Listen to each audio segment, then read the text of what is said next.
നാലാം ബ്രഹ്മം.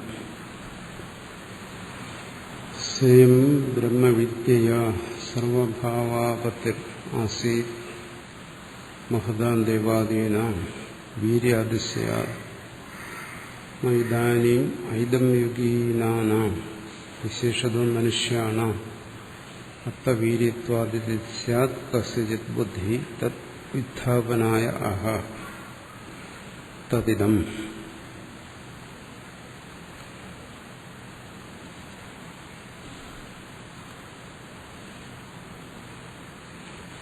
തദിദമപ്യേതർഹി ഏവം വേദ അഹം ബ്രഹ്മാസ്മീതി ഇദം സർവം ഭവതി തസ്യ ന ദേവാശ്ചന ഭൂത്യ ഈശതി എന്നാണ് ആ ഭാഗമാണ് അടുത്ത് വ്യാഖ്യാനിക്കുന്നത്. ഇങ്ങനെ അഹം ബ്രഹ്മാസ്മി എന്നറിയുന്നു, അവർക്ക് സർവാത്മഭാവം വരുന്നു. ഇതിനെ, ആ ജ്ഞാനത്തെ അല്ലെങ്കിൽ ആ ജ്ഞാനഫലത്തെ തടസ്സമുണ്ടാക്കാൻ ദേവന്മാർക്ക് കൂടി കഴിയത്തില്ല.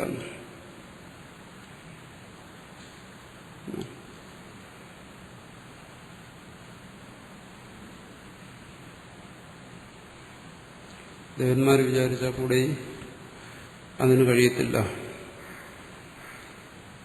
സ്വയം ബ്രഹ്മവിദ്യ സർവഭാവാപത്തിരാസി. ഈ ബ്രഹ്മവിദ്യയിലൂടെ സർവഭാവാപത്തി ഉണ്ടായിരുന്നു എന്ന് പറയുന്നു, ഇന്നുമുണ്ട്. ഉണ്ടായിരുന്നു എന്ന് ആദ്യം പറയുന്നു. പലർക്കും അങ്ങനെ സംഭവിച്ചു. കാരണം ഇവിടെ ഉണ്ടായിരുന്നു എന്ന് പറയാൻ എന്താണ്? ഈശ്വരോ വാമദേവന്റെ ഉദാഹരണം പറഞ്ഞു. വാമദേവൻ ഈ ബ്രഹ്മവിദ്യയിലൂടെ സർവഭാവപത്തിയെ പ്രാപിച്ചു, സർവാത്മഭാവം ഉണ്ടായി. മഹതാം ദേവാദീനാം വീര്യാതിശയ പറയുന്നു. മഹാത്മാർക്ക്, ദേവന്മാർക്ക് പണ്ട് അങ്ങനെയൊക്കെ സംഭവിച്ചിരിക്കും. ഇത് ഉപനിഷത്തിൽ പറയുന്നതാണ്. പണ്ടാർക്കോ എല്ലാം ജ്ഞാനമുണ്ടായി, സർവാത്മഭാവം ഉണ്ടായി. അത് ദേവന്മാർക്കും മറ്റും അങ്ങനെ സംഭവിക്കാം. വീര്യാതിശയ, അതിശയകരമായ വീര്യം, വിശേഷതകൾ, ശ്രദ്ധ തുടങ്ങിയ കാര്യങ്ങൾ അവരിലുണ്ടായിരുന്നു. പ്രജ്ഞ, ബലം, ഇതെല്ലാം അവർക്കുണ്ടായിരുന്നു. ഇദാനീം ഐദം യുഗീന, ഈ യുഗത്തിലുള്ളവർ, അതായത് ഈ കലിയുഗത്തിലുള്ളവർക്ക് ഇപ്പോ അതെങ്ങനെ സാധിക്കും?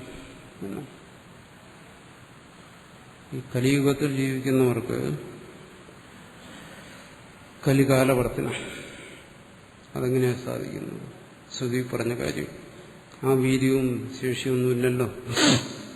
അതിൽ തന്നെ വിശേഷത മനുഷ്യനാണ്. ദേവന്മാരെല്ലാം എല്ലാ കാലത്തും ഉണ്ടല്ലോ, ഈ കാലത്തും കാണും. ഒരുപക്ഷെ ഈ കാലത്ത് അങ്ങനെയുള്ള ദേവന്മാർക്കോ മറ്റോ സംഭവിച്ചെന്നിരിക്കാം. ഋഷിമാരും എല്ലാ കാലത്തും കാണും. ഈ കാലത്ത് ഏതെങ്കിലും ഋഷിമാർക്ക് അങ്ങനെ സംഭവിച്ചെന്നിരിക്കാം. മനുഷ്യാണ് അല്പവീര്യത്വ, മറ്റു മനുഷ്യർ ഇവിടെ മൂന്നായി തിരിച്ചല്ലോ, ദേവന്മാര്, ഋഷിമാര്, മനുഷ്യർ. ഇതിൽ മനുഷ്യരെന്ന് പറയുന്നതാണ് അല്പവീര്യമുള്ളവർ, വേണ്ടത്ര ശ്രദ്ധയും പ്രജ്ഞയും ഒന്നുമുള്ളവരല്ല, തപസ്സുള്ളവരല്ല. അവർക്കിതെങ്ങനെ സാധിക്കും എന്ന് സ്യത്കസിജിത് ബുദ്ധി. അങ്ങനെ ഇന്ന് ഈ കലിയുഗത്തിൽ ഇത് പാരായണം ചെയ്യുന്നവർക്ക് തോന്നാം, ഇതൊക്കെ ഇന്ന് നമുക്ക് സാധിക്കുന്ന കാര്യമാണോ? തത് വിദ്ധാപനായ, അതിനെ നിഷേധിക്കാൻ വേണ്ടി. പക്ഷേ ഇത് ഇന്നും ആർക്ക് സാധിക്കുന്നതാണ് എന്നാണ് ഭാഷ്യകാരൻ പറയുന്നത്. അതായത് ഏതെങ്കിലും വിശേഷിച്ച് ഏതെങ്കിലും ഋഷിക്ക് വേണ്ടിയോ ഏതെങ്കിലും ദേവന്മാർക്ക് വേണ്ടിയോ പറഞ്ഞിരിക്കുന്നതല്ല, ഈ കലിയുഗത്തിലുള്ള സാധാരണ മനുഷ്യർക്ക് ഇത് സാധിക്കുന്നതാണ്. അതാണ് പലരും ധരിച്ചിരിക്കുന്നതാണ്. അതൊക്കെ വലിയ വലിയ ആൾക്കാർക്കുള്ളതാണ്. പറയുന്നു മനുഷ്യാണ് സഹസ്രേഷം എന്നെല്ലാം പറയുന്നു.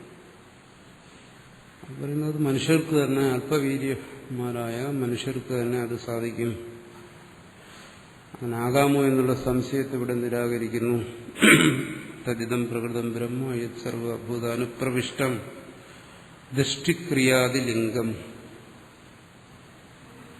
ആ ബ്രഹ്മം സർവഭൂതാനുപ്രവിഷ്ടം ചർച്ച ചെയ്തതാണ്. സർവഭൂതങ്ങളിലും പ്രവേശിച്ചിരിക്കുന്നവൻ, സർവപ്രാണികളിലും അന്തര്യാമിയായിരിക്കുന്നവൻ. ദൃഷ്ടിക്രിയാദിലിംഗം, ദൃഷ്ടിക്രിയ അത് മുമ്പ് പറഞ്ഞ ശ്രുതിയെ ഇവിടെ ഓർമ്മിപ്പിക്കുകയാണ്. ദൃഷ്ടേഹേ ദ്രഷ്ട, ശ്രുതേഹേ ശ്രോത, അതുപോലെ മന്ദ, വിജ്ഞാതേഹേ വിജ്ഞാത എന്നെല്ലാം പറഞ്ഞല്ലോ. ദർശനക്രിയ, ശ്രവണക്രിയ, മനനക്രിയ തുടങ്ങിയ ലിംഗങ്ങളോടുകൂടിയവൻ.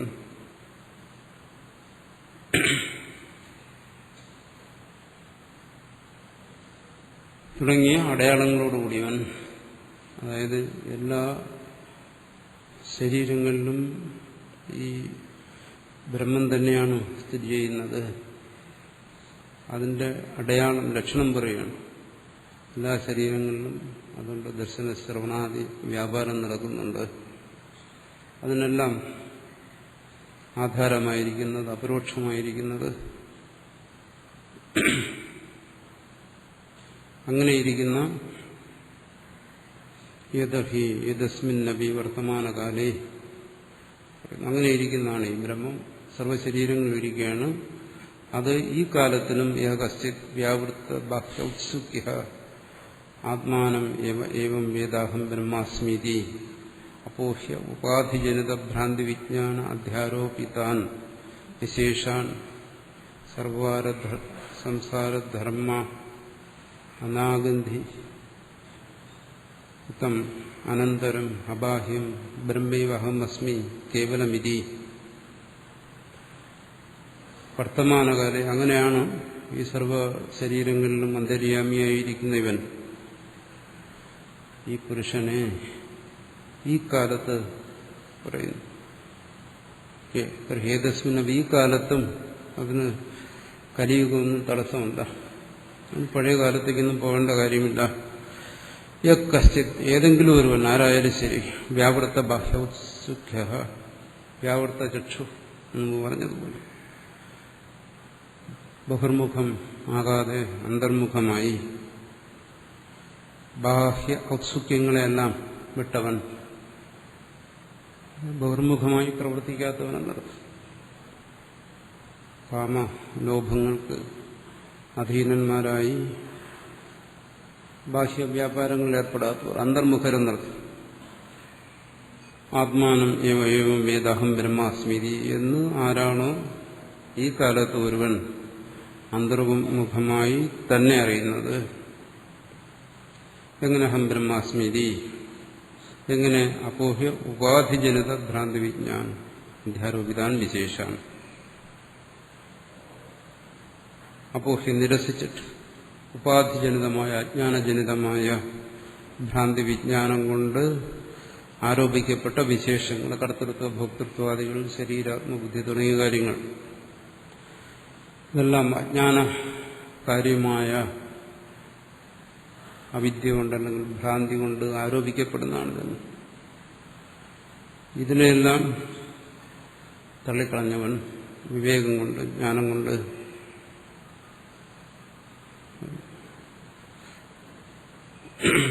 സംസാരധർമാനഗന്ധിതം, ഈ സംസാരധർമ്മങ്ങളൊന്നും സ്പർശിക്കാത്തവനായി തന്നെ അറിയുന്നവൻ, തന്നിൽ സംസാരധർമ്മങ്ങളെല്ലാം കൽപ്പിതമാണ്, ആരോപിതമാണെന്ന് ഗ്രഹിക്കുന്നവൻ, ആ തന്നെ അനന്തരം അബാഹ്യം ബ്രഹ്മൈവ അഹം അസ്മി, അനന്തരം അബാഹ്യം നമ്മൾ വ്യാഖ്യാനിച്ചിട്ടുള്ളതാണ്.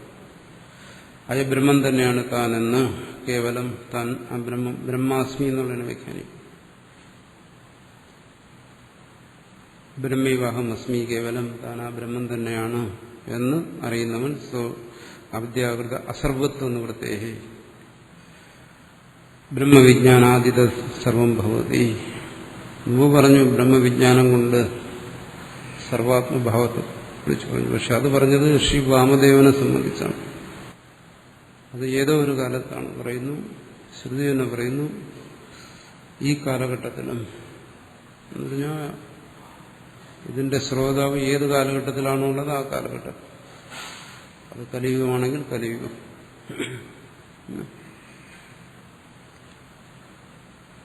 ഋഷിമാരുടെ കാലഘട്ടത്തിലിരുന്ന് ഈ കാലം എന്ന് പറഞ്ഞാൽ അത് കലിയുഗമാകുമില്ല. പക്ഷെ അത് ശ്രോതാവിന്റെ നിലയ്ക്ക് പറഞ്ഞല്ലോ. ചിലപ്പോൾ ലൗകിക ദൃഷ്ടിയിൽ പറയും, ചിലപ്പോൾ തത്വദൃഷ്ടിയിൽ പറയും, കേൾക്കുന്നവന്റെ ദൃഷ്ടി പറയണം. അവനിരിക്കുന്ന കാലം, അത് ഏത് കാലമായാലും ശരി, ഒരു കാലം ഇതിന് തടസ്സമല്ല. ഏത് കാലത്തിലായാലും അവൻ അന്തർമുഖനായി കഴിഞ്ഞാൽ ഈ സംസാരധർമ്മങ്ങളെ തന്നിൽ ആരോപിതമാണെന്ന് ഗ്രഹിച്ചാൽ അവൻ താൻ ആ പരമാത്മാവ് തന്നെ ബ്രഹ്മീവാഹം എന്നവൻ ഗ്രഹിക്കുന്നു. അങ്ങനെ ഗ്രഹിക്കുന്നുകൊണ്ട് എന്തുവരുന്നു? അവനും അവിദ്യാകൃത അസർവത്വം നിവൃത്തേ, അവനും ആ സർവത്വം, പരിച്ഛിന്നത, ഭേദബുദ്ധി അത് നശിക്കുന്നു. ബ്രഹ്മജ്ഞാനാദിതം സർവം ഭവതി. ആ വാമദേവ ഋഷിക്ക് എങ്ങനെയാണോ സർവാത്മഭാവം സംഭവിച്ചത് അത് അവന് സംഭവിക്കുന്നു ബ്രഹ്മജ്ഞാനം കൊണ്ട്. ഇതം സർവം ഭവതി.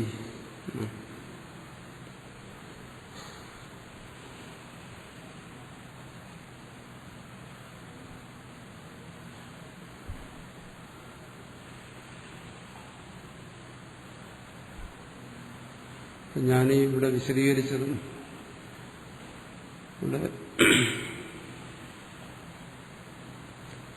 ഇവിടെ മലയാള പുസ്തകം, മലയാളികളുടെയൊക്കെ കയ്യിൽ മലയാള പുസ്തകമുണ്ട്.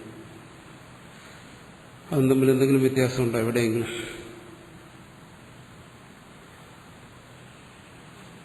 ഉണ്ടോ?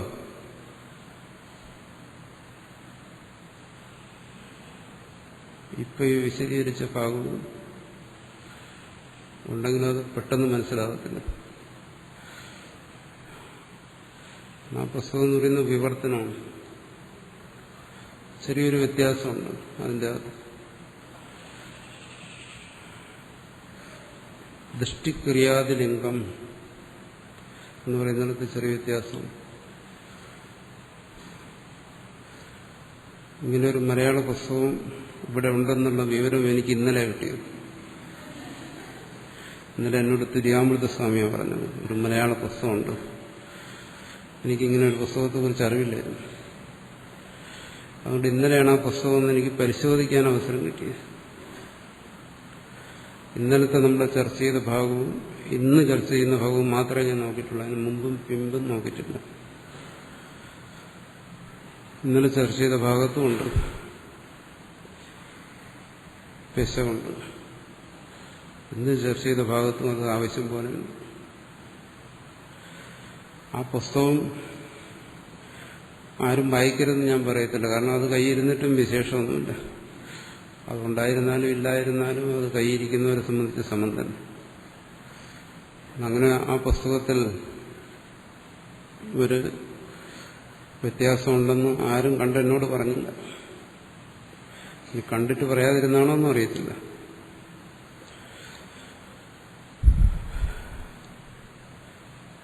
ഇന്ന് ഇത് വരുന്ന അതിൽ ചെറിയ തകരാറാണ്. പക്ഷെ എന്നാലത് വിവർത്തനമാണ്, വ്യാഖ്യാനമല്ല. വിവർത്തനം എന്ന് പറയുമ്പോൾ എന്താണോ സംസ്കൃതം അതിന്റെ ശരിയായ മലയാളം തന്നെയായിരിക്കും. കാരണം വിവർത്തനം കൊണ്ടാണ് പിന്നെ വ്യാഖ്യാനം വരുന്നത്. അപ്പോൾ വിവർത്തനം ശരിയല്ലെങ്കിൽ പിന്നെ അത് നോക്കി വ്യാഖ്യാനിക്കുന്നതല്ല അർത്ഥമാവും. പക്ഷെ ഈ 2 ദിവസത്തെ ഇതിലും വിവർത്തനത്തിൽ വ്യത്യാസമുണ്ട്. ഇവിടെ ഇതാണ് ദൃഷ്ടിക്രിയ, ദർശനക്രിയ, ശ്രവണക്രിയ. ഇത് ശ്രുതിയെ ഇവിടെ പരാമർശിച്ചിരിക്കുകയാണ്. ദൃഷ്ടയുടെ ദൃഷ്ട, ശ്രുതേ ശ്രോത എന്ന് പറയുന്ന ആ ശ്രുതി. ഇവിടെ അതിന് വേറൊരർത്ഥം പറയാൻ പറ്റില്ല.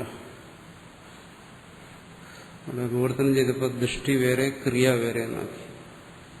ദൃഷ്ടിക്രിയ രണ്ടല്ല ഒന്നാണ്. ദൃഷ്ടിക്രിയ, ദർശനം എന്ന ക്രിയ.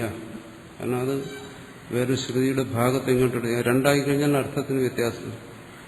അത് സൂക്ഷ്മമായ വ്യത്യാസമാണ്, നിങ്ങളെയൊന്നും ബാധിക്കുന്ന കാര്യമല്ല. എങ്കിലും വിവർത്തനത്തിൽ അങ്ങനെയുള്ള വിവർത്തനങ്ങൾ സംസ്കൃതം അറിയാത്തവരത് ആശ്രയിക്കുമ്പോൾ ദോഷം വരും. ഇന്നലെ ഞാൻ പലതവണ ആവർത്തിച്ച് പറഞ്ഞാണ് ബ്രഹ്മവിദ്യ അസഹായ സാധന സാധ്യം. പലതവണ പറഞ്ഞു, 3 or 4 തവണ ആവർത്തിച്ചു. ആ പുസ്തകത്തിൽ നോക്കിയപ്പോൾ ബ്രഹ്മവിദ്യ സഹായ സാധന നേരെ വിപരീതമായി എഴുതിയിരിക്കുന്നു.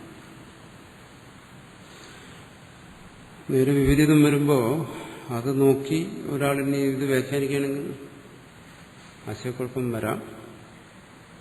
അസഹായമെന്നും സഹായമെന്നും പറയുമ്പോൾ രണ്ടർത്ഥമല്ല.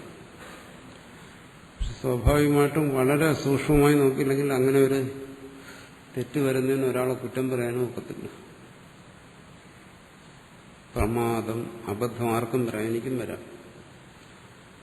പക്ഷെ എന്നാലും അത് വിവർത്തനം ചെയ്യുമ്പോൾ അത്രമാത്രം സൂക്ഷ്മത വേണം. ഇത് സൂക്ഷ്മത ഇല്ലെങ്കിൽ തകരാറ് പറ്റും. അതുകൊണ്ടാണ് ഈ മലയാള എഴുത്തുകാരെ കുറിച്ച് എനിക്ക് വലിയ മതിപ്പില്ല. സംസ്കൃതത്തിലെ വ്യാഖ്യാനത്തിലൊക്കെ അത് വളരെ വ്യക്തമായി പറയുന്നുണ്ട്. ബ്രഹ്മവിദ്യാരൂപം യത് അസഹായ സാധനം ഇതര അനപേക്ഷം സാധനം തസാധ്യം വ്യക്തമായി വ്യാഖ്യാനിച്ചിരിക്കണം. അതിൻ്റെ ഒരു കാരണം ബ്രഹ്മവിദ്യ അസഹായം എന്ന് ചേർത്തെഴുതുമ്പോൾ രണ്ടായിട്ടും പിരിക്കും. ബ്രഹ്മവിദ്യ അവിടെ നിർത്തിയിട്ട് സഹായം അല്ല, ബ്രഹ്മവിദ്യ എന്നെടുത്ത് അസഹായം, അപ്പം ദീർഘം വരും. അങ്ങനെ ഒരു അബദ്ധം വരാൻ ചാൻസുള്ള സ്ഥലങ്ങളിലാണ് ഈ തെറ്റ് വരുന്നത്. ബാക്കിയുള്ളിടത്തൊക്കെ ശരിയായിരിക്കും, നോക്കണം അത്. പക്ഷെ ഗൗരവമുള്ള പിശകുകൾ അശ്രദ്ധ കൊണ്ട് വരാൻ പാടില്ല. ഇന്നലെ ഇന്നും അങ്ങനെ ഒരു പിശക് വന്നിരിക്കുന്നു. പുസ്തകം നിങ്ങൾ കൈവയ്ക്കുന്നതുകൊണ്ട് ദോഷമില്ല. ഒരു പിശക് വന്നുകൊണ്ട് പുസ്തകം മുഴുവൻ അബദ്ധമാണെന്ന് ഞാൻ പറയുന്നില്ല. പിന്നെ നിങ്ങളുടെ കയ്യിലിരിക്കുന്നുണ്ട് വിശേഷിച്ചു. നിങ്ങളുടെ കയ്യിലൊരു പുസ്തകം ഇരുന്നാലും ഒരു ഒലക്ക ഇരുന്നാലും എന്തെങ്കിലും വ്യത്യാസം വരുമെന്ന് എനിക്ക് തോന്നുന്നില്ല. ഉണ്ടായിരുന്നെങ്കിൽ ഇത് പറഞ്ഞതേണ്ടോ, ഇങ്ങനെയൊരു പിശകുണ്ട്. ഒന്നുകിൽ പുസ്തകത്തിൽ എഴുതിയിരിക്കുന്നത് ശരി, ഞാൻ പറയുന്നത് തെറ്റ്, അല്ലെങ്കിൽ ഞാൻ പറയുന്നത് ശരി, പുസ്തകത്തിൽ എഴുതിയിരിക്കുന്നത് തെറ്റ്, രണ്ടിടന്ന് പറയേണ്ടി വരും. കാരണം നേരെ വിരുദ്ധമാണ്. വേറെ മിസ്റ്റേക്കുകൾ കണ്ടിതുപോലെ ഞാനതിൻ്റെ ആമുഖം ഒന്ന് വായിച്ചു നോക്കി. അപ്പോഴാണ് എനിക്ക് സമാധാനമായത്. കാരണം ആള് സ്വയം തന്നെ എഴുതിയിരിക്കുന്നു, ഇതിനെക്കുറിച്ച് എനിക്ക് വലിയ വിവരമില്ല, ഞാനിത് പഠിച്ചിട്ടില്ല, മറ്റൊരു പണ്ഡിതന്റെ സഹായത്തോടുകൂടി കുറച്ച് ഭാഗങ്ങളൊക്കെ വായിച്ച് മനസ്സിലാക്കി. പിന്നീട് വിചാരിച്ച് ലോകസംഗ്രഹത്തിന് വേണ്ടി ഇതങ്ങ് വിവർത്തനം ചെയ്തേക്കാം.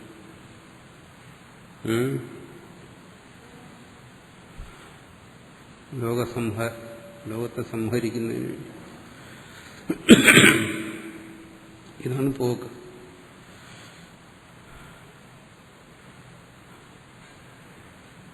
ഇതിനെക്കുറിച്ച് വിവരമില്ലാത്തവരും സ്വയം വിവരമില്ലെന്ന് അംഗീകരിച്ചുകൊണ്ട് തന്നെ ഇതെഴുതും, വ്യാഖ്യാനിക്കും.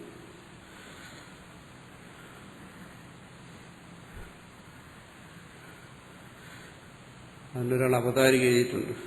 അദ്ദേഹം പറഞ്ഞിരിക്കുന്നത് ഇത്രയും മഹത്തായ ഒരു പുസ്തകം മലയാളത്തിൽ ഇതുവരെ ഉണ്ടായിട്ടില്ല. മലയാളം അനുഗ്രഹിക്കപ്പെട്ടു. ഒത്തിരി സ്തുതിയും വിശേഷങ്ങളും എല്ലാം ചേർത്തിട്ടുണ്ട്. അത് വായിച്ച് നോക്കിയിട്ടായിരിക്കാൻ വഴിയില്ല. സാധാരണ ഈ അഭിപ്രായം എഴുതുന്നവരൊക്കെ അങ്ങനെയാണ്.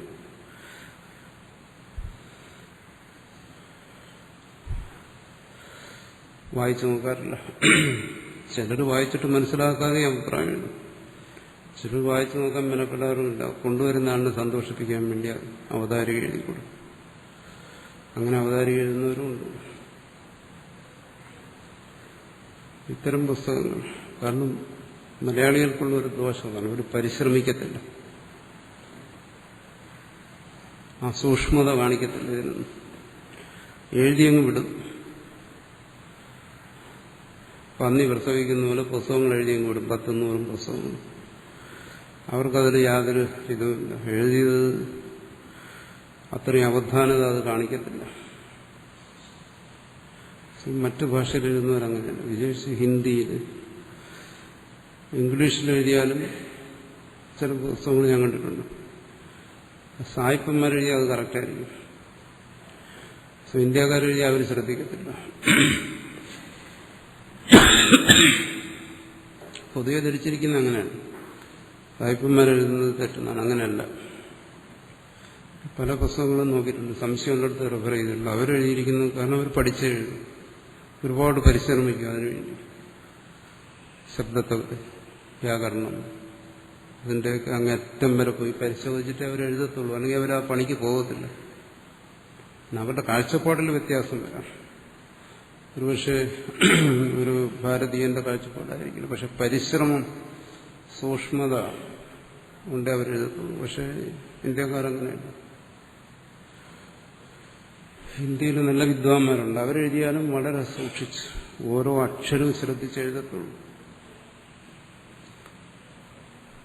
അതുകൊണ്ട് മലയാളികളുടെ പ്രത്യേകിച്ച് ഇത്തരം ഗ്രന്ഥങ്ങളുടെ വിവർത്തനം മറ്റും ഒരു തരത്തിലും പ്രോത്സാഹിപ്പിക്കാൻ പറ്റത്തില്ല. അറിഞ്ഞുകൊണ്ട് തന്നെ, വിവരമില്ലാന്ന് അറിഞ്ഞുകൊണ്ട് തന്നെ എഴുതും. അങ്ങനെ എഴുതുന്നതിനുള്ള ഒരു ധൈര്യം വായിക്കുന്നവന് വിവരമില്ല എന്നുള്ളതാണ്. മലയാളിയിലേ വായിക്കത്തുള്ളൂ, വിവരമുള്ളവൻ വായിക്കത്തില്ലല്ലോ. അങ്ങനെ ധൈര്യമായിട്ടെന്തോ എഴുതി. ശരി, അതിനെക്കുറിച്ച് ഇത്രയും മതി. നഹി മഹാവീരേഷു വാമദേവാദിഷു ഹീനവീരേഷു വർത്തമാനികേഷു മനുഷ്യേഷു ബ്രഹ്മണോ വിശേഷ തദ്വിജ്ഞാനസ്യ അസ്തി. പറയുന്നു, ബ്രഹ്മം, ബ്രഹ്മജ്ഞാനം അത് വലിയ ഋഷിമാരാണ്, ദേവന്മാരാണ്, അല്ലെങ്കിൽ ഞങ്ങളെപ്പോലെയുള്ള സാധാരണക്കാരാണ്, അതിനൊന്നും വ്യത്യാസമൊന്നുമില്ല. അത് സാധാരണ മനുഷ്യനും വാർത്തമാനികേഷു മനുഷ്യേഷു, ഈ കലിയുഗത്തിലുള്ള മനുഷ്യനായാലും ശരി, മഹാവീര്യേഷു വാമദേവാദിഷു, മഹാപ്രതിഭകളായ വാമദേവൻ തുടങ്ങിയ ഋഷിമാരെന്നോ അല്ലെങ്കിൽ ദേവന്മാരെന്നോ അവർക്ക് ഹീനവീരേഷു, അത്തരം വീര്യമൊന്നുമില്ലാത്തവർ, പ്രജ്ഞാബലവും ശക്തി അതിശയങ്ങളും ഒന്നുമില്ലാത്തവർ, ഇക്കാലത്തുള്ള മനുഷ്യർ, അവരൊന്നും ഇതിൽ വ്യത്യാസമൊന്നുമില്ല.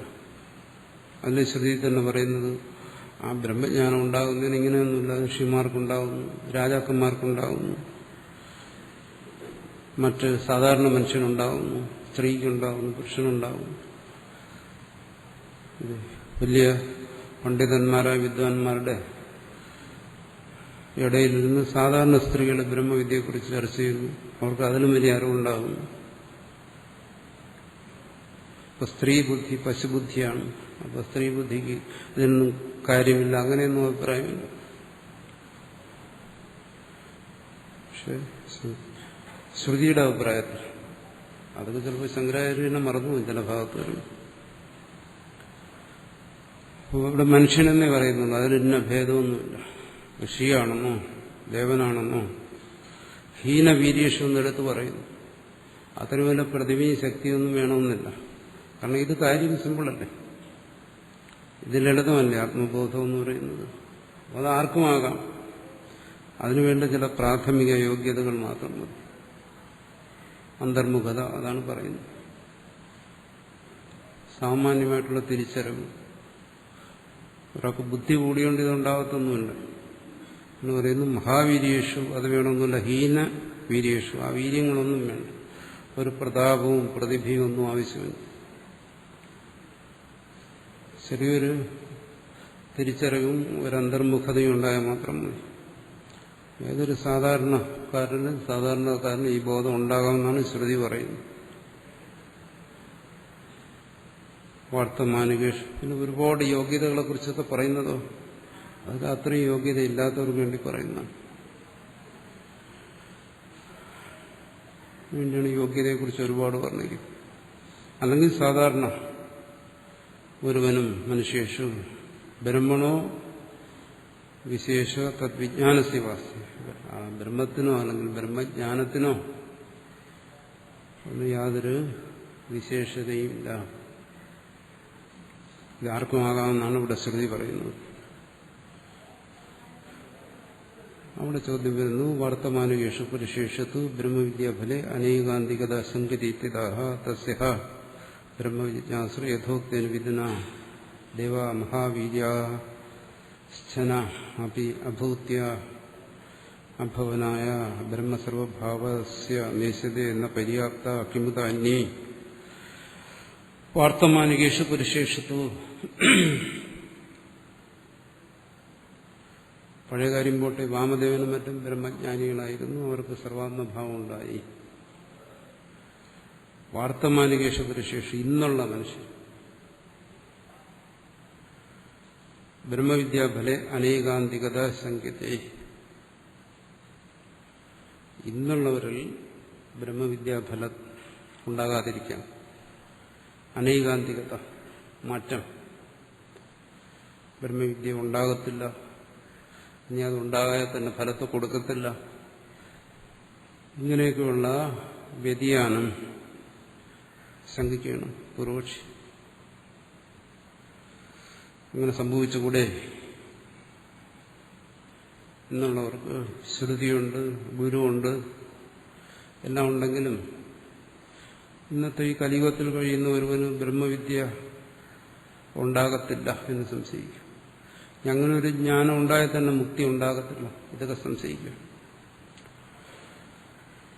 ഇത്യതഃ തസ്യ ബ്രഹ്മവിജ്ഞാതുഃ യഥോക്തേന വിധിന ദേവ മഹാവീര്യാശ്ചന ഭൂത്യ ഭവനായ ബ്രഹ്മ ഭവനായ നേശ്യതേ എന്ന പര്യാപ്ത കിമിത അന്യേ പറയുന്നു. ഇന്നായാലും ശരി, ഒരുവനങ്ങനെ ഈ പറയുന്ന ഹീനവീര്യന്മാരായിട്ടുള്ളവർ, ഋഷിയുടെ ഒന്നും യോഗ്യതയില്ലാത്ത ഒരു സാധാരണക്കാരന് പോലും ആ ബ്രഹ്മവിദ്യ ഉത്പന്നമാകുന്നതിനോ അതിന്റെ ഫലം കൊടുക്കുന്നതിനോ ദേവന്മാർക്ക് കൂടി തടസ്സം ഉണ്ടാക്കാൻ സാധ്യമല്ല. ദേവന്മാരെന്ന് വെച്ചാൽ മഹാവീര്യ, ഒരു മഹാവീര്യം ഉള്ളവരാണ് ദേവന്മാർ.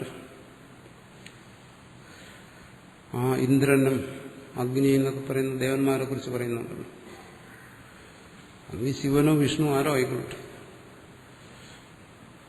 അത്തരം ദേവന്മാർക്ക് കൂടി ഇക്കാര്യത്തിലൊരു തടസ്സം ഉണ്ടാക്കാൻ സാധ്യമല്ല. ഇവിടെ പറഞ്ഞല്ലോ, വ്യാവൃത്ത ബാഹ്യൗത്സുഖ്യം, ഇതൊക്കെയാണ് അതിന്റെ യോഗ്യത എന്ന് പറയുന്നത്. ബഹിർമുഖനല്ലാതെ അന്തർമുഖനായി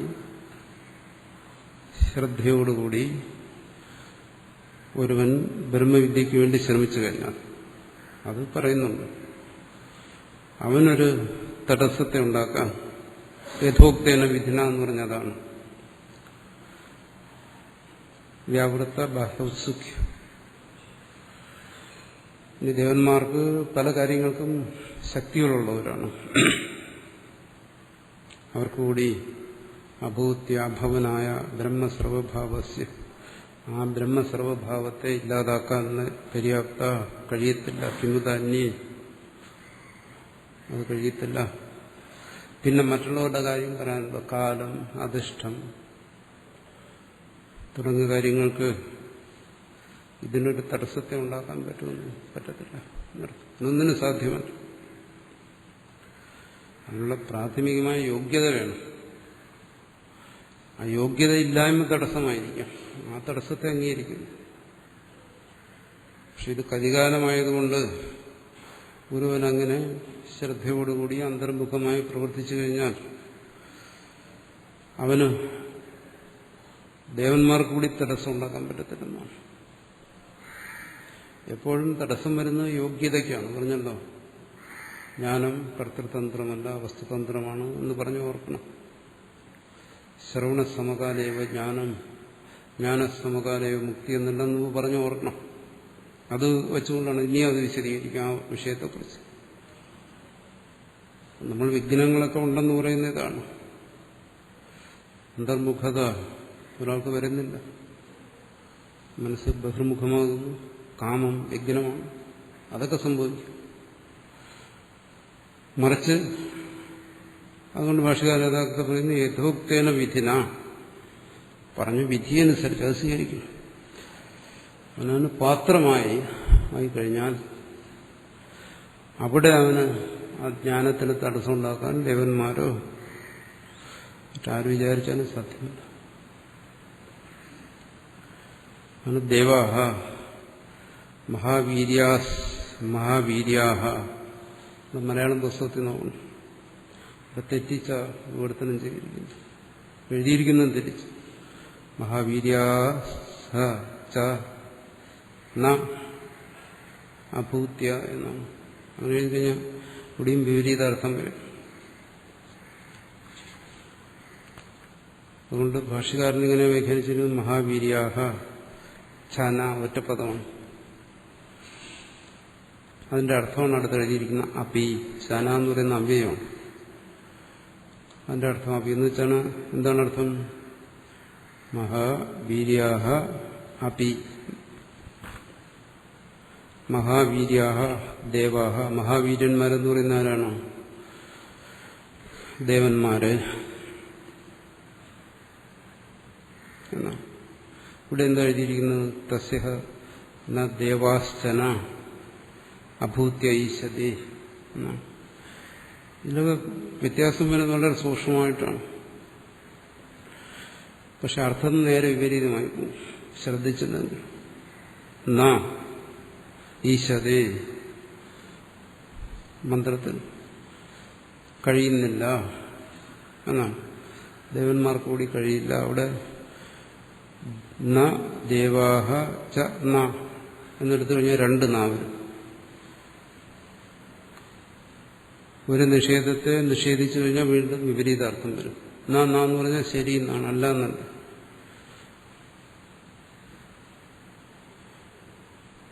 ന പശ്യതി കാണുന്നില്ല.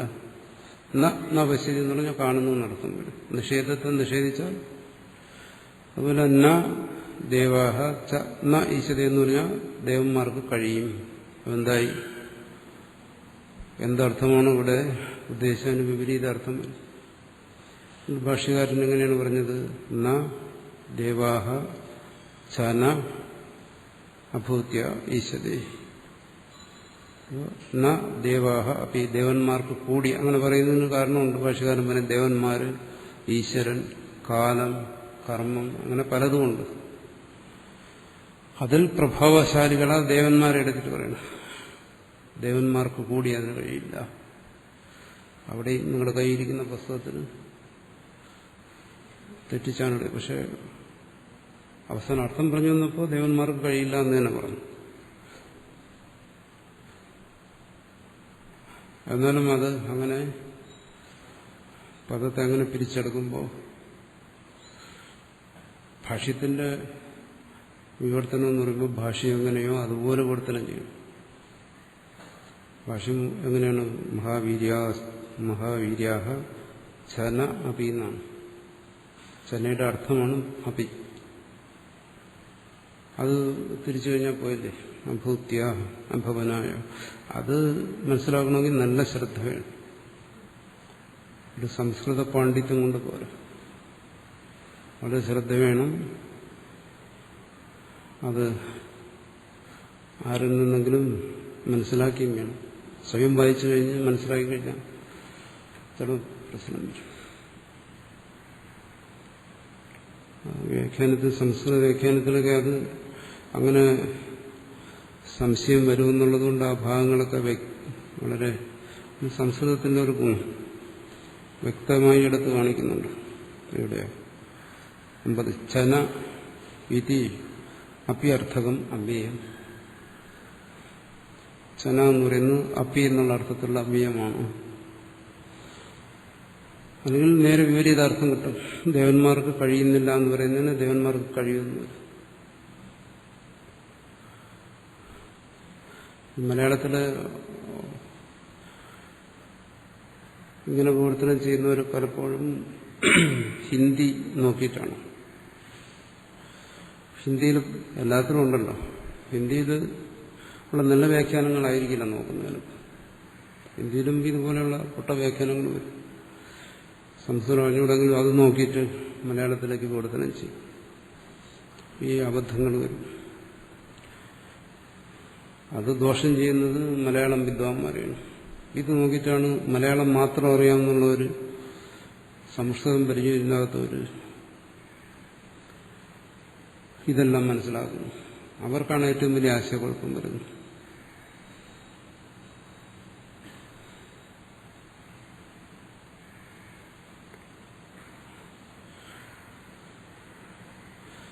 മലയാളത്തിൽ അങ്ങനെ ഗുരുമുഖത്ത് നിന്ന് അഭ്യസിച്ച് എഴുതിയിട്ടുള്ളവർ വളരെ കുറവാണ്. പല പണ്ഡിതന്മാർ പോലും പലർക്കും അതിനുള്ള അവസരം കിട്ടാറില്ല.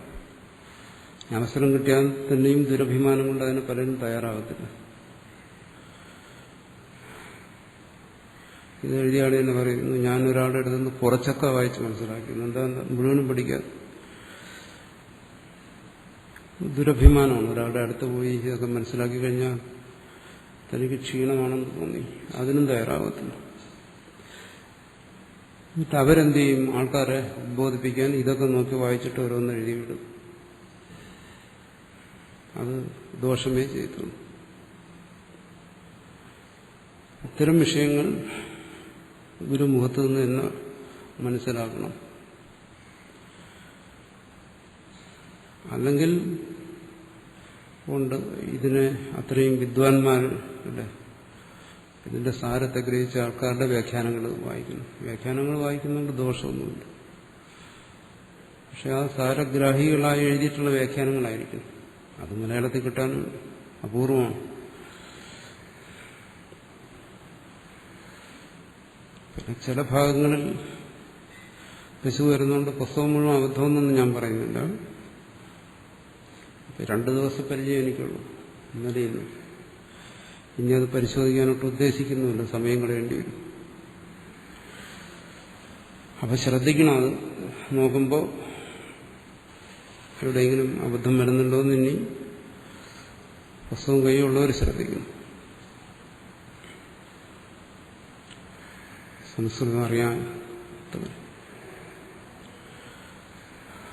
മഹാവീര്യാഹ ചന അപി അഭൂത്യ ഭവനായ ബ്രഹ്മസർവഭാവസ്യ നൈഷ്യതേ ന പര്യാപ്തഃ കിമുദാന്യേ.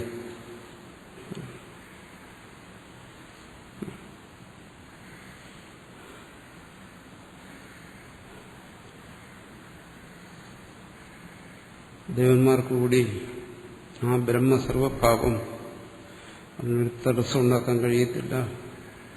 മറ്റുള്ളവരുടെ കാര്യം പറയാനുണ്ടോ? ബ്രഹ്മവിദ്യാഫലപ്രാപ്തോ വിഘ്നകർണേ ദേവാദേശതേരി കാ ശങ്ക. എന്താ ഇങ്ങനെ ഒരു സംശയം വരാൻ കാരണം? ഇവിടെ അങ്ങനെ ഒരു സംശയം എന്തിനു കൊണ്ടുവന്നു?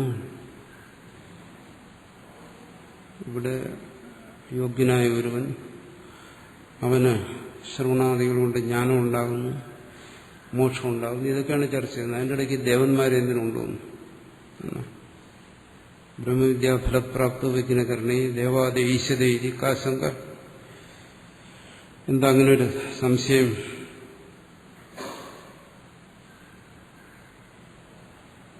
ഉച്ചതേ ദേവാദീൻ പ്രതി കിരണവത്വാത്മർത്യാണ്. കാരണം ശ്രുതി എന്ന് പറയുന്നു, ഈ മനുഷ്യരെല്ലാം ദേവന്മാർക്ക്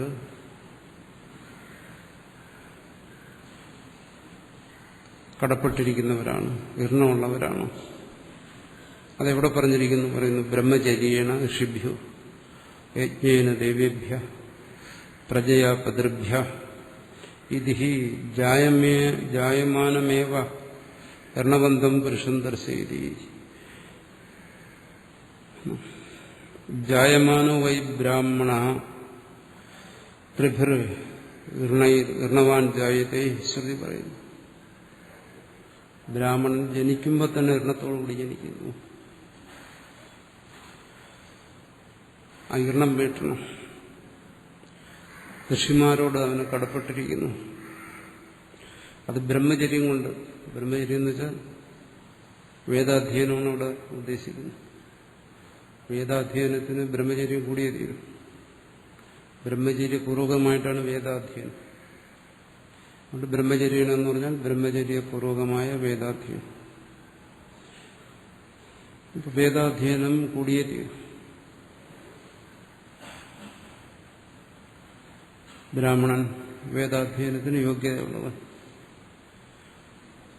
അങ്ങനെ യോഗ്യതയുള്ളവൻ ബ്രഹ്മചര്യപൂർവകമായ വേദാധ്യയനത്തിലൂടെ അവൻ ഋഷിമാരോടുള്ള കടം ഋണത്തെ വീട്ടണം. ജനിക്കുമ്പോൾ തന്നെ അവൻ അതുകൊണ്ട് അവന്റെ കർത്തവ്യമാണ്. അത് കഴിഞ്ഞു യജ്ഞേന ദേവേഭ്യ. ബ്രഹ്മസൂത്രത്തിൽ ഇത് ചർച്ച ചെയ്തിട്ടുണ്ട്. ആത്മജിജ്ഞാസുവിനെ സംബന്ധിച്ചിതൊന്നും അതുമല്ല നമ്മുടെ സമർത്ഥിച്ചിട്ടുണ്ട്. കർത്തൃത്വ ഭോക്തൃത്വ ബുദ്ധിയുള്ളവനാണ് ഇതൊക്കെ എന്നവിടെ പറഞ്ഞിട്ടുണ്ട്. അത് മനസ്സിൽ വെച്ചാണ് ഇത് മനസ്സിലാക്കുക. ഇതെല്ലാം അജ്ഞാനെ സംബന്ധിച്ചാണ് ഈ കടവും ബാധ്യതയും എന്നവിടെ പറയുന്നുണ്ട്. അജ്ഞന് മാത്രമേ കടപ്പാടുകളുള്ളൂ, ബാധ്യതയുള്ളൂ. അല്ലാത്തവനതില്ല. യജ്ഞേന ദേവേഭ്യ, ദേവന്മാരോടുമുണ്ട് കടപ്പാട്. അപ്പോൾ യജ്ഞം കൊണ്ടാ കടം വീട്ടണം. യജ്ഞം ചെയ്ത് അഗ്നിയിൽ ആഹൂതിയെ സമർപ്പിച്ച് ദേവന്മാരെ സന്തോഷിപ്പിക്കണം. പ്രജയാ പിതൃഭ്യ, പിതൃക്കളോടുണ്ട് കാരണം. അതുകൊണ്ടിവിടെ സന്താനങ്ങൾ ഉത്പാദിക്കണം, പുത്രസന്താനം. അപ്പൊ പുത്രൻ എന്ത് ചെയ്യുന്നു? കർമ്മങ്ങൾ ചെയ്യുന്നു. അങ്ങനെ പിതൃക്കൾക്ക് ഉള്ള ഋണമോചനം, പിതൃകർമ്മങ്ങളൊക്കെ ചെയ്യുന്നു. അപ്പോൾ ഒരജ്ഞനായ മനുഷ്യനെ സംബന്ധിച്ച് അവൻ ഈ ശരീരാത്മബുദ്ധിയോടുകൂടി ജനിക്കുമ്പോൾ അവൻ ആ ശരീരാത്മബുദ്ധിയിൽ ഈ ശാസ്ത്രത്തെ മനസ്സിലാക്കുമ്പോൾ അവനിത്തരം കടങ്ങളൊക്കെ ഉണ്ട്. ഋഷിമാരോടെന്ന് വെച്ചാൽ ഗുരുക്കന്മാരോടുള്ള കടം അജ്ഞത കൊണ്ടാണ്. വിവേകത്തിലാണെങ്കിൽ ഗുരുക്കന്മാർ ബന്ധിക്കുന്നവരല്ല, മുക്തരാക്കുന്നവരാണ്. അജ്ഞനെ സംബന്ധിച്ചിടത്തോളം അത് ബന്ധനമാണ്. ഗുരു എന്നൊരു ബന്ധനമാണ്. ഋഷി എന്ന് പറഞ്ഞാൽ അങ്ങനെ എടുത്താൽ വിവേകിക്കുകയാണെങ്കിൽ അത് മോചനത്തിനുള്ള ഉപായമായിട്ടാണ് അവൻ സ്വീകരിച്ചിരിക്കുന്നത്. എന്നുവെച്ചാൽ ദേഹാത്മ ബുദ്ധിയൊന്നും ഇല്ലാത്തവൻ. അല്ലാത്തവനെല്ലാം ബന്ധനം തന്നെ. അവനൊന്നിൽ നിന്നും മോചനമില്ല. അവൻ സ്വയം തന്നെ എല്ലാത്തിനോടും ബന്ധിച്ചിടും. അതുകൊണ്ട് അവന്റെ മനസ്സിൽ ഇതിലെല്ലാം കർത്തവ്യത്വ ബുദ്ധി വരും. ആ കർത്തവ്യത്വ ബുദ്ധിയാണ് ഇവിടെ ബന്ധനം എന്ന് പറയുന്നത്. അത് അജ്ഞത കൊണ്ട് വരുന്നതാണ്. അത് വിശദമായിട്ട് അവിടെ ചർച്ച ചെയ്തിട്ടുണ്ട്. അതുകൊണ്ടവൻ വിചാരിക്കുന്നത് എന്താണോ, ഞാൻ നിരന്തരം വേദാധ്യയനവും നിരന്തരം അനുഷ്ഠാനം ചെയ്തുകൊണ്ടേയിരിക്കുന്നു. ആ മരണപര്യന്തം നിത്യകർമ്മമാണത്. മരിക്കുന്നത് വരെ ചെയ്യണം. അതുപോലെ മരിക്കുന്നത് വരെ യജ്ഞങ്ങൾ അനുഷ്ഠിക്കണം. മരിക്കുന്നത് വരെ മരിച്ചതിന് ശേഷം സന്താനങ്ങൾ പിതൃകർമ്മങ്ങൾ ചെയ്യണം. അതുകൊണ്ട് പ്രജ വേണം, ജായ വേണം, കുടുംബം വേണം, ഇതൊക്കെ ആഗ്രഹിക്കും. എല്ലാം അജ്ഞാന ഫലമാണ്. വിവേകി ഇതിനെയെല്ലാം തന്നെ മുക്തിക്ക് വേണ്ടി ഉപേക്ഷിക്കുന്നു, ത്യജിക്കുന്നു. ഇത് സർവ്വം അവൻ ത്യജിക്കുന്നത് മോക്ഷത്തിന് വേണ്ടിയിട്ടാണ്. വേദാധ്യയനവും യജ്ഞവും പ്രജകളെയും ഈ രണ്ട് ഭാഗത്തെയും അവിടെ വ്യക്തമാക്കി കാണിച്ചിട്ടുണ്ട്. മറിച്ചാണെങ്കിലോ ജായമാനമേവ അർണബന്ധം പുരുഷൻ ദർശയതി ശ്രുതി. ജനിക്കുമ്പോൾ തന്നെ അർണബന്ധം പുരുഷൻ ദർശയതി, കടമുള്ള പുരുഷൻ, ജീവൻ കടക്കാരനാണ് എന്നാണ് അതിനെയും കാണിക്കുന്നുണ്ട്. പക്ഷെ അവിടെ അജ്ഞനായ ജീവനെന്ന് ഓർത്തോണം. അടുത്തു പറയും ഈ ദേവന്മാരൊക്കെ മഹാവീര്യശാലികളാണ്, പ്രഭാവശാലികളാണ്. അതൊക്കെ ശരി, അംഗീകരിക്കുന്നുണ്ട്. അവരുടെ പ്രഭാവവും വീര്യവും ശക്തിയും ഒക്കെ മറ്റെവിടെയെങ്കിലും കൊണ്ട് പ്രയോഗിക്കട്ടെ. ഇവിടെ ആത്മബോധത്തിന് വേണ്ടി ശ്രമിക്കുന്നവല്ല, അവരുടെ പ്രഭാവമൊന്നും ഫലിക്കത്തില്ല.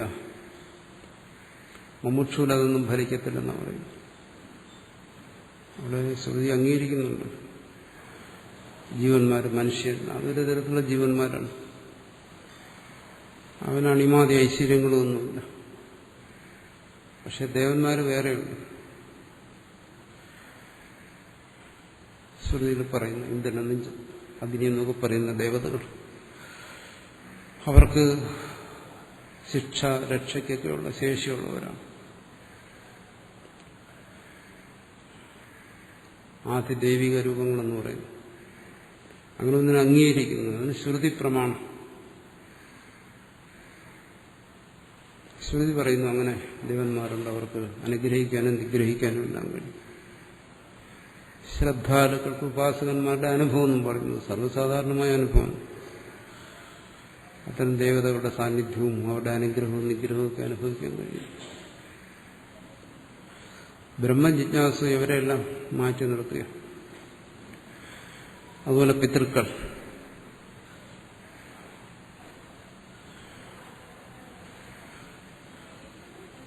ഇത് പറയുന്നത് പിതൃക്കൾ, ദേവതകളെന്നെല്ലാം പറയുന്നത്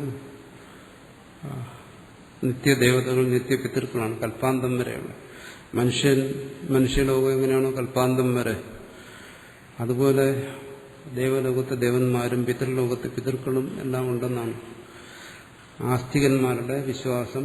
ശ്രുതി പ്രമാണത്തെ സ്വീകരിച്ചുകൊണ്ട് ഇത് ശ്രദ്ധാലുക്കളുടെ അനുഭവം എന്നും പറയാം. അതിനപ്പുറമില്ല. അതുകൊണ്ടാണല്ലോ കാണാത്ത ദേവന്മാരെ ഉദ്ദേശിച്ച് ഇവിടെ അഗ്നി ഹവിസ്സനർപ്പിക്കുന്നു. ഇതുവരെ കണ്ടിട്ടില്ലാത്ത പിതൃക്കളെ ഉദ്ദേശിച്ച് ഇവിടെ പിതൃകർമ്മങ്ങൾ ചെയ്യുന്നു.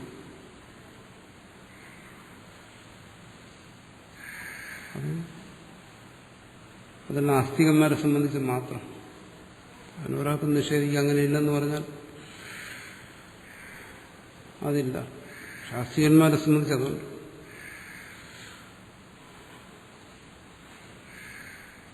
പ്രമാണം കൊണ്ടും അവരുടെ അനുഭവം കൊണ്ടും ഉണ്ടെന്നാണ് പറയുന്നത്.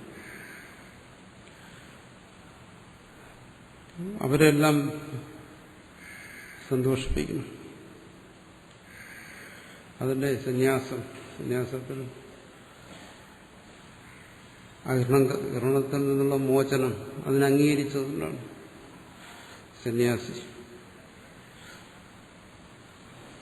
അവിടെ സന്താനങ്ങൾ പിണ്ടദാനം ചെയ്ത് പിതൃലോകത്തിരിക്കുന്ന പിതൃദേവതകളെ സന്തോഷിപ്പിക്കണമെന്ന് ഉദ്ദേശിക്കുന്നില്ല. അതുകൊണ്ടാണ് സന്യാസ ആ നിമിഷം മുതൽ പിതൃകർമ്മങ്ങളെല്ലാം ഒഴിവാക്കുന്നത്. പിന്നെ അതിന്റെ ആവശ്യമില്ല. കാരണം സന്യാസിയെ അല്ലെങ്കിൽ പിതൃക്കളുടെ ഇഷ്ടാനിഷ്ടങ്ങൾ ഇവനെ ബാധിക്കുന്നു. അപ്പോൾ അവിടെ വെച്ച് അവസാനിപ്പിക്കുന്നു. പിതൃകർമ്മത്തെ അവിടെ ഉപേക്ഷിക്കുന്നു. പിന്നെ അവൻ പിതൃകർമ്മം ചെയ്യുന്നില്ല. പിന്നെ അങ്ങനെ ഒരു ശ്രദ്ധ അവന്റെ മനസ്സിലില്ല. സന്യാസിക്ക് പിതൃകർമ്മം ഒന്നുമില്ല, ഒന്നും ചെയ്യേണ്ട കാര്യമില്ല. അങ്ങനെ അത് സന്യാസി ഇങ്ങനെ ഈ ആത്മബോധത്തോടുകൂടി ശ്രവണാദി സാധന ചെയ്യുന്ന സന്യാസി അവരെ സംബന്ധിച്ച് മാത്രമേ ഉള്ളൂ. അതിൽ ആണ് പറയുന്നത് വിഘ്നത്തെ ഉണ്ടാക്കാൻ കഴിയില്ല. അപ്പോൾ വിഘ്നത്തെ ഭയന്ന് അവരെന്തെങ്കിലും ദുഃഖത്തെ ഉണ്ടാക്കുമെന്ന് ഒരു പിതൃകർമ്മം ചെയ്യേണ്ട കാര്യമൊന്നും. ആ യജ്ഞത്തിൽ നിന്നവൻ മോചിച്ചിരിക്കുന്നു. അവൻ ആത്മബോധത്തോടുകൂടി ശ്രവണാദി സാധനങ്ങളിൽ അല്ലെങ്കിൽ ഭിക്ഷാടനാദി വ്യാപാരം ഇതിന് മുഴുകിയിരിക്കുന്നു. അതിന് പിതൃക്കളെ സന്തോഷിപ്പിക്കേണ്ട കാര്യം. ഇനി ദേവന്മാരെ പ്രീതിപ്പെടുത്താൻ വേണ്ടി അഗ്നിയിൽ ഹവിസർപ്പിക്കേണ്ട കാര്യമില്ല. കാരണം ദേവന്മാർക്ക് ഇവന് യാതൊന്നും ചെയ്യാൻ കഴിയത്തില്ല. അവർ നിസ്സഹായരാണ്. പിന്നെ അവരെന്തിനാ പ്രീതിപ്പിക്കുന്നു? സന്യാസത്തിന്റെ വഴി അവൻ വേദാധ്യയനം ഉപേക്ഷിക്കുന്നു. സ്വാധ്യായം, സന്യാസിക്ക് സ്വാധ്യായത്തിന്റെ ആവശ്യമില്ല. കാരണം അവന് അങ്ങനെ ഒരു ബാധ്യതയില്ല. ആരോടും, ഋഷിയോടും ഇല്ല ബാധ്യത. അപ്പൊ ഈ കടങ്ങളിൽ നിന്നെല്ലാം സ്വയം മുക്തനായിരിക്കുന്നു ആണ് സന്യാസം.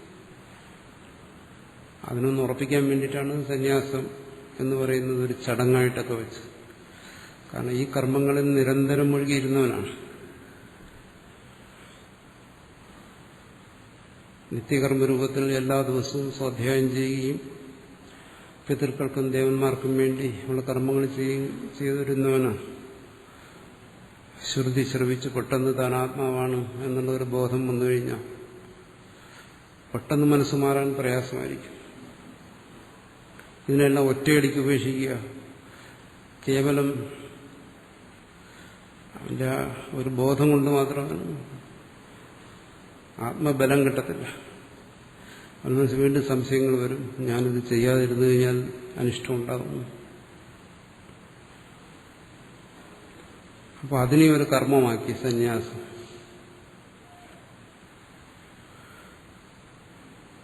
എന്ത് ചെയ്തു? പ്രത്യേക ചടങ്ങുകളൊക്കെ നടത്തി വാസ്തവത്തിൽ ആ കർമ്മത്തിലൂടെ വന്ന് ആ കർമ്മത്തിൽ ദൃഢമായ ബുദ്ധിയുള്ളവനാണ് ഇതിന്റെ ആവശ്യം. അപ്പോൾ നിത്യകർമ്മത്തിന് ആവശ്യമായിരിക്കുന്ന ശിഖ, യജ്ഞോപവീതങ്ങൾ അതെല്ലാം നിത്യകർമ്മം സാധ്യമായി. അതിനെല്ലാം മുറിച്ചു കളഞ്ഞു അതുവരെ ചെയ്തുകൊണ്ടിരുന്ന അഗ്നി, അവൻ ഉപാസിച്ചിരുന്ന അഗ്നി, വാസ്തവത്തിൽ ആ അഗ്നി അവൻ ഉപയോഗിക്കേണ്ട അന്ത്യേഷ്ടിക്കാണ്. മരണസമയത്ത് അവന്റെ ശരീരത്തിൽ ദഹിപ്പിക്കാനാണ് അഗ്നി ഉപയോഗിക്കേണ്ടത്. അന്ത്യേഷ്ടി കർമ്മത്തിനാണ്. അതുവരെ അവൻ സൂക്ഷിക്കേണ്ടതാണ്. പക്ഷെ അത് അവൻ അതിനു മുമ്പ് ഉപയോഗിക്കും. അതാണ് വിരജാഹോമം എന്ന് പറയുന്നത്. ആ അഗ്നിയിൽ അവൻ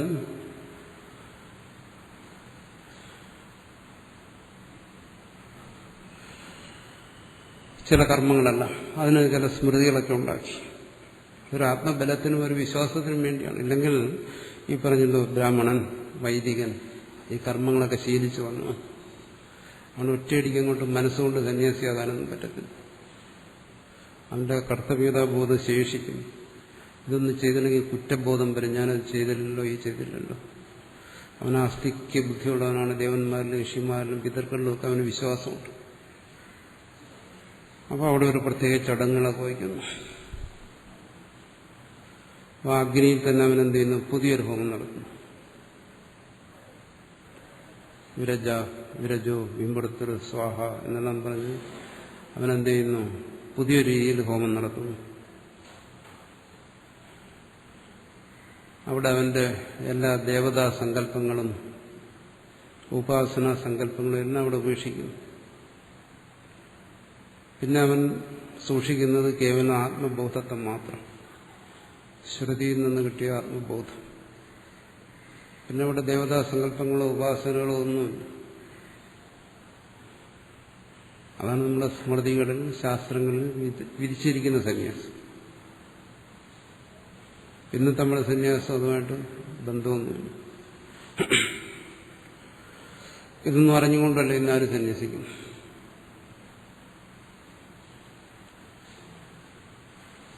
ഇന്നത്തെ സന്യാസം എന്ന് പറയുമ്പോൾ ലേറ്റസ്റ്റ് ഫാഷൻ ആണ് ഇന്നത്തെ സന്യാസം.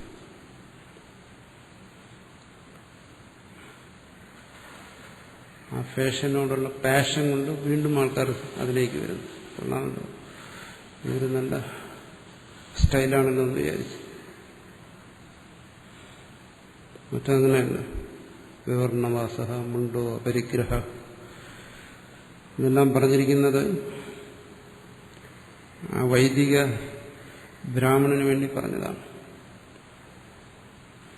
ബ്രഹ്മകർമ്മത്തിൽ നിഷ്ണാതനായിരുന്നവന് ഇങ്ങനെ ഒരു ശക്തമായൊരു മാറ്റം ഉണ്ടായാലേ പറ്റൂ. അവന്റെ ഭാവനകളെല്ലാം വേരോടെ പറിച്ചെറിയുന്നതിനൊരു കർമ്മം വേണം. ആ കർമ്മത്തിലൂടെ അവനെ മാറ്റിയെടുക്കുകയാണ്. അതാണ് വിരജാഹോമവും മറ്റും വച്ചിരിക്കുന്നത്.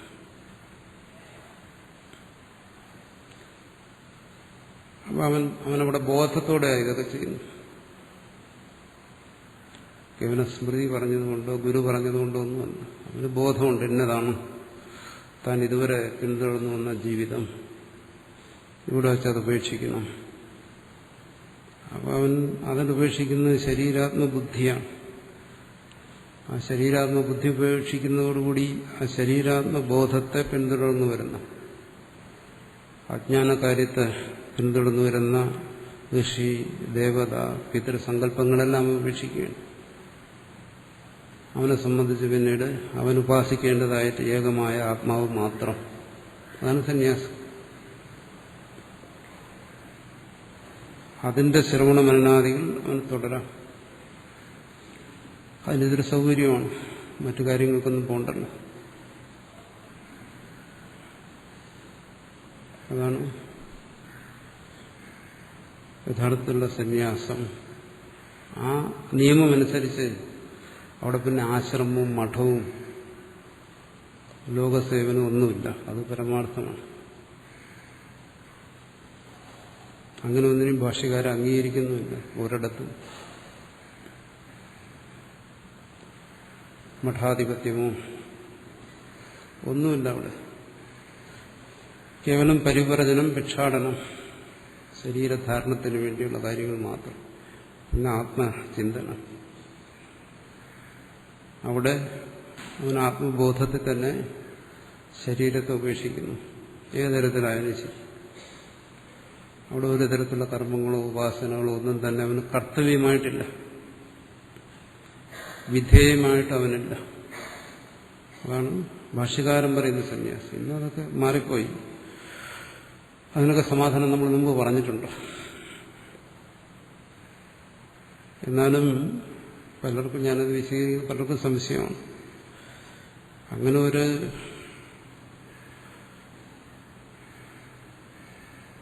ഈ കടങ്ങൾ ഇതങ്ങനെ വിട്ടുപോകുമോ? ദേവതോപാസനകൾ, പിതൃകർമ്മങ്ങൾ ഇതെല്ലാം സന്യാസിയും ചെയ്യേണ്ടതല്ലേ എന്ന് ചോദിച്ചു. അവിടെ സന്യാസി എന്ന് പറയുന്ന ആരാണ്? ആത്മബോധത്തോടുകൂടി ഈ കർമ്മങ്ങളെ വിധിവത്തെഴിക്കുന്നു. അതും വിധിവതാർക്കാ ത്യജിക്കേണ്ടി വരുന്നത്. ആ കർമ്മങ്ങളെ വിധിവത് അനുഷ്ഠിച്ചവൻ, അല്ലാത്തവനെന്താ ത്യജിക്കുന്നത്? ഇന്നുവരെ അഗ്നിഹോത്രം ചെയ്യാത്തവൻ എന്തിനാ ഇന്ന് വിരജാഹോമം നടത്തിയവനെ ത്യജിക്കുന്നത്? ഇതിന്റെ ആവശ്യമില്ലല്ലോ, അവൻ ചെയ്തിട്ടേ ഇല്ലല്ലോ.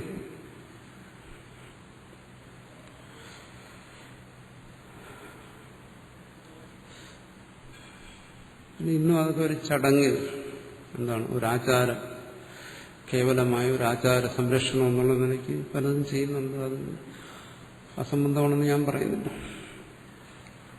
പല കാര്യങ്ങളും നമ്മളങ്ങനെ ചെയ്യുന്നുണ്ട് ഒരാചാരം എന്നുള്ള നിലയ്ക്ക്. അതിൻ്റെ ഒന്നും അർത്ഥം മനസ്സിലാക്കാതെയും ചെയ്യാറുണ്ട്. പക്ഷെ അതെല്ലാം യഥാർത്ഥത്തിൽ ഈ കടം അവന്റെ ഉള്ളിൽ ആ ബോധമുള്ളവനാണ്. അവന് ഇതിന് വിപരീതമായൊരു ബോധം പെട്ടെന്ന് ഗുരു പറഞ്ഞതുകൊണ്ടോ ശ്രുതി ശ്രമിച്ചുകൊണ്ടോ ഉണ്ടാകാൻ പ്രയാസമാണ്. അവിടെ ഇത് പറയുന്നു, ഇതിനെന്നെ ത്യജിക്കാൻ പറയുന്നു വിധിപ്രകാരം. അങ്ങനെ വിഹിതാനാം കർമ്മണാം വിധിന പരിത്യാഗ സന്യാസം എന്നും മറ്റും പറയും. മറിച്ച് അജ്ഞനെ സംബന്ധിച്ചിടത്തോളമാണെങ്കിലോ, ഈ ആത്മബോധം ഒരുവനില്ലെങ്കിലോ അവന് തീർച്ചയായും ഇതെല്ലാം ഉണ്ട്. ഇവിടെ അടുത്ത് പറയും, ആ ബോധമുള്ളവൻ ഏതാ ദേവത? അവന്റെ ആത്മസ്വരൂപമല്ലാതെ അവന് വേറെ ദേവതയൊന്നുമില്ല. ഒരു ദേവതയും ബ്രഹ്മസർവഭാവം. അടുത്ത് ഭാഷ്യകാരെടുത്ത് പറയും, അവൻ ഏത് ദേവതയെ ഉപാസിക്കാനാണ്? പക്ഷെ ആത്മബോധത്തിൽ പോകുന്നവന്. മറിച്ചാണെങ്കിൽ അവന് കടപ്പാടുണ്ട്, പിതൃക്കളോടുള്ള കടപ്പാട് ചെയ്യുന്നുണ്ട്. ആസ്തികനെ സംബന്ധിച്ച് ദേവന്മാരോടുള്ള കടപ്പാടുണ്ട്. അവൻ ആ കാര്യങ്ങളെല്ലാം ചെയ്യണം, അത് സ്വാഭാവികമാണ്. അല്ലെങ്കിൽ അവൻ ആസ്തികനല്ല എന്ന് വരും, നാസ്തികനാവും. അപ്പം അതിൽ വരുന്ന വ്യത്യാസം ആസ്തിക നാസ്തിക ഭേദമാണ്. അപ്പം ആസ്തികനാണ് ഈ ബോധമുണ്ട്. അവനെ സംബന്ധിച്ച് എങ്ങനെയാണോ ഈ ലോകമുള്ളത്, ഈ പുരുഷൻ ജീവൻ എങ്ങനെയാണോ വാസ്തവമായിരിക്കുന്നത്, ഇതുപോലെ പരലോകമുണ്ട്. അവിടെ ദേവന്മാരുടെ ലോകമുണ്ട്, പിതൃക്കളുടെ ലോകമുണ്ട്.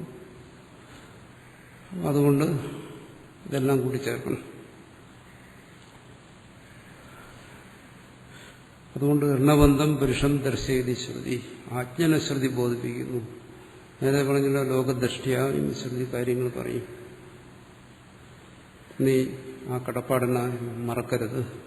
അതുകൊണ്ട് നിന്റെ ജീവിതം ഇങ്ങനെയായിരിക്കണം, സ്വാധ്യായ നിരതമായിരിക്കണം, ദേവതാ പൂജ നിരതമായിരിക്കണം, പിതൃകർമ്മ നിരതമായിരിക്കണം എന്നെല്ലാം പറയുന്നു.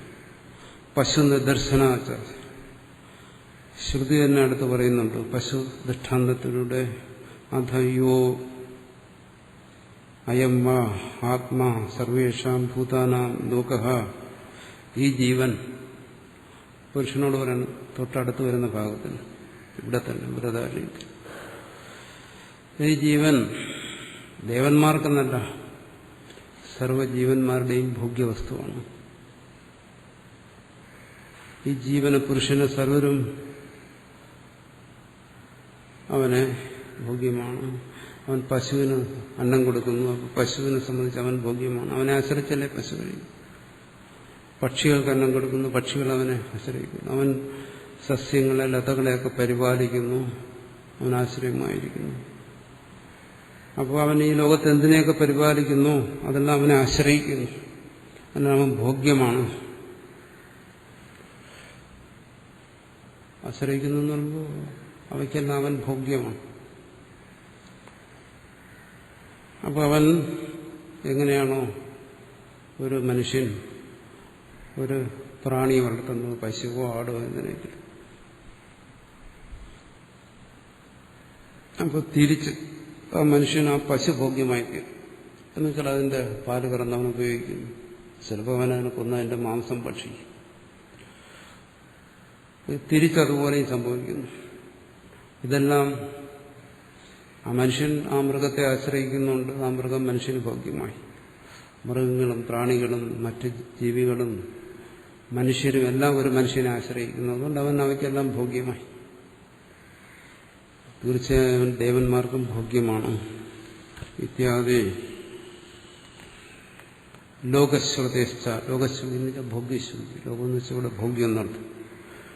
ആത്മനോ വൃത്തി പരിപാല വിഷയ അധമർണാനിവ ദേവാഹ പരതന്ത്രാൻ മനുഷ്യാൻ പ്രതി അമൃതത്വപ്രാപ്തി പ്രതി വിഘ്നം കുര്യരീതി ന്യായ ഏവ ഏഷ ആശങ്ക. ഇതൊരു കേവലം സംശയം മാത്രമാണ്, സിദ്ധാന്തമല്ല.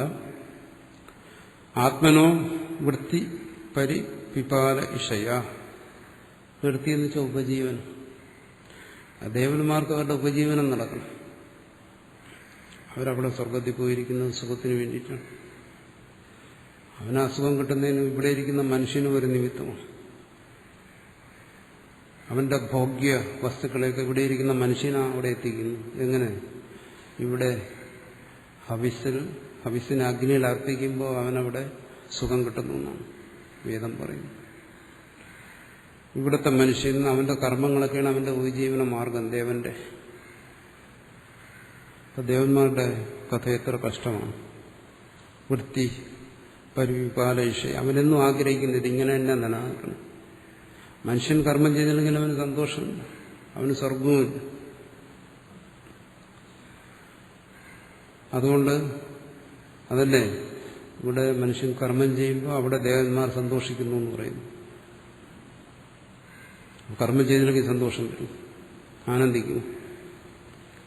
അതല്ലേ പറയുന്നത്, ദേവന്മാരെ പ്രീതിപ്പെടുത്താൻ വേണ്ടി കർമ്മം ചെയ്യുന്നു എന്ന് പറയുന്നു. അതാണ് വൃത്തി പരിപാല ഇച്ഛ. വൃത്തിയെ പരിപാലിക്കുന്നതിനുള്ള ഇച്ഛ, നമ്മളുടെ സന്തോഷത്തെ ഉപജീവനത്തെ നിലനിർത്തുന്നതിനുള്ള ആഗ്രഹം. അതുകൊണ്ട് അധമർണാൻ ഇവ, കടക്കാർ എന്ന പോലെ അവനെ നിലനിർത്തണമല്ലോ. ദേവാൻ ഭാവേത് അനേന, താൻ ദേവാ ഭാവേത്. കൊടുക്കൽ വാങ്ങലിലൂടെ ദേവന്മാർ അവന് ഐശ്വര്യങ്ങളൊക്കെ കൊടുക്കും. ഐശ്വര്യങ്ങളെല്ലാം ഇവൻ ദൈവത്തിന് വേണ്ടി സമർപ്പിക്കും കർമ്മത്തിലൂടെ. അപ്പോൾ ദേവന്മാർ സന്തോഷിക്കും, വീണ്ടും കൊടുക്കും. അപ്പോൾ ഇവനെന്നും ദേവന്മാരോട് കടപ്പാടാണ്. ദേവന്മാരെ സന്തോഷിപ്പിക്കാൻ പോയി കഴിഞ്ഞാൽ ആ ദേവന്മാരിൽ നിന്നുള്ള ഐശ്വര്യങ്ങൾ അവൻ സ്വീകരിക്കേണ്ടി വരും. പ്രതിഫലം നഷ്ടം ഇവനാണ്. അവനെന്നും ഇവിടെ സന്തോഷത്തിലായിരിക്കുന്നു, ഇവനെന്നും ഇവിടെ കഷ്ടത്തിലാണ്.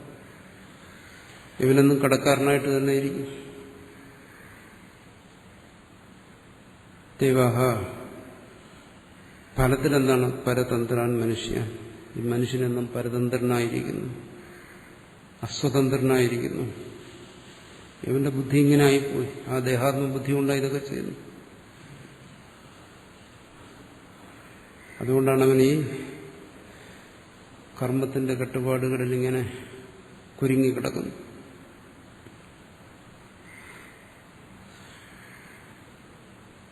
ഇത് ദേവതാ ഉപാസന, കാമനയോടുകൂടി ചെയ്യുന്ന ദേവതാ ഉപാസനയെ കുറിച്ച് അവിടെ ചർച്ച ചെയ്യുന്നു. മറിച്ച് സംശയിക്കരുത്.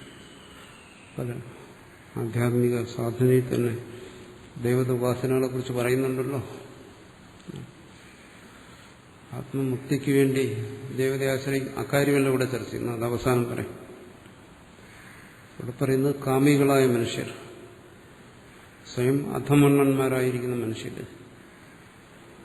ആ മനുഷ്യന്റെ അഭ്യുദയത്തിന് വേണ്ടി, ഏതെങ്കിലും തരത്തിൽ ലാഭത്തിന് വേണ്ടി, അത് ദേവന്മാരുടെ അനുഗ്രഹം കൊണ്ടാണ് സംഭവിക്കേണ്ടതെന്ന് കരുതി,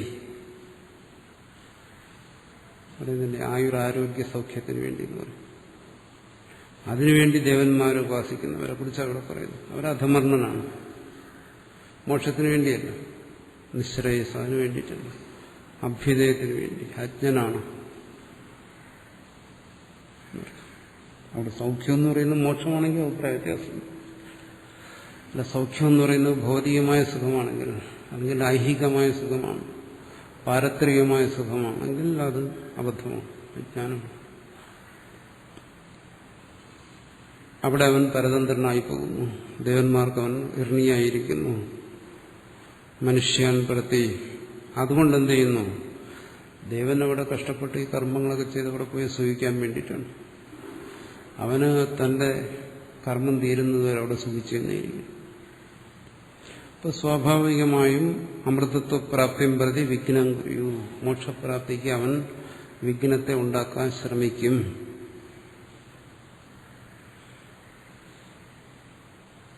ഇത് സിദ്ധാന്തമല്ല എന്നുള്ള ആശങ്ക, ഏഷ ആശങ്ക ന്യായ ഏവ, അങ്ങനെ സംശയിക്കുന്നതിൽ തെറ്റില്ലെന്നാണ്.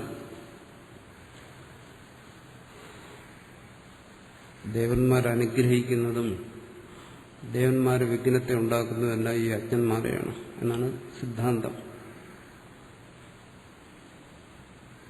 തത്വജ്ഞനെ ദേവന്മാർക്ക് അനുഗ്രഹിക്കാനൊന്നും കഴിയത്തില്ല, മറിച്ച് അവരുടെ അനുഗ്രഹത്തിലാണ് ദേവന്മാർ കഴിയുന്നത് എന്നടുത്ത് പറയും.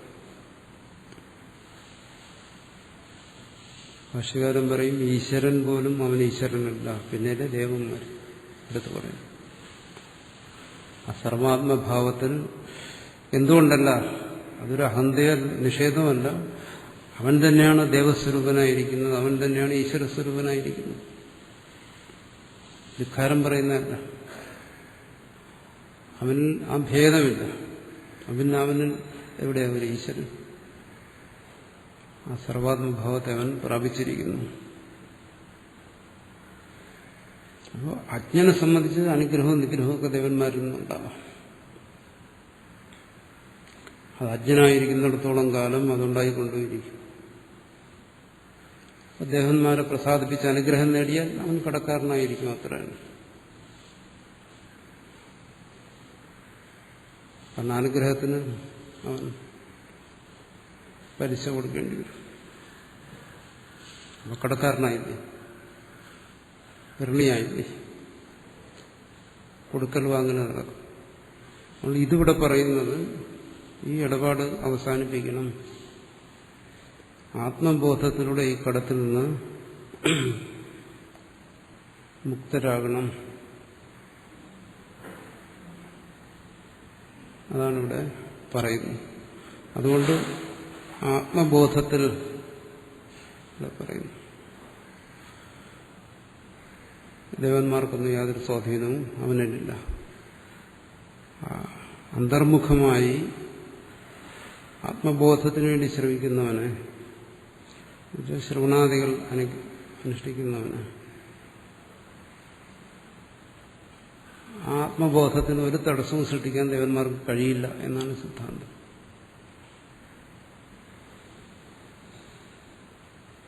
ഇനി ഒരാൾക്ക് അതിനൊന്നും കഴിയുന്നില്ല,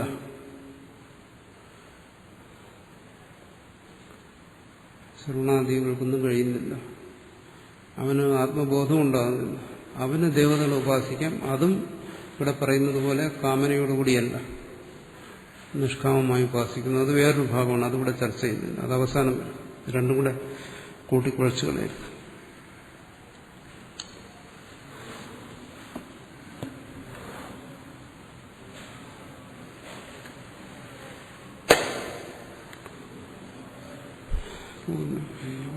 ശിഷ്യതേ.